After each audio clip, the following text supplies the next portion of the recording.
सुंदर अशी गाडी पाहिली, पण शेवटच्या क्षणाला निर्वाद वर्चस्व विठ्ठलांचा चिक्क्या आणि शंभूचं.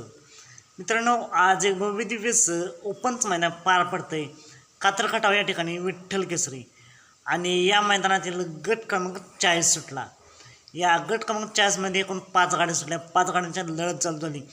शेवटच्या क्षणाला 2 गाड्यांच्या लढत झाली, पण जसे जसे निकालाशी जवळ आले तसे डबल टाप टाकला चिक्या आणि शंभूनं आणि निर्वाद वर्चस्व केलं. आजच्या मैदानासाठी सेमेसाठी विठ्ठलांचा चिक्या आणि शंभूला खूप साऱ्या शुभेच्छा. मित्रांनो, असेच निकाल पाहण्यासाठी आत्ताच आपल्या चॅनलला सबस्क्राईब करा, लाईक करा आणि शेअर करा. चालत मग भेटूया पुन्हा एकदा नवीन अपडेट्स आहे भन्नाट अशा नवीन व्हिडिओमध्ये. मित्रांनो, निकालाचा बादशाह या चॅनलला सबस्क्राईब करून ठेवा.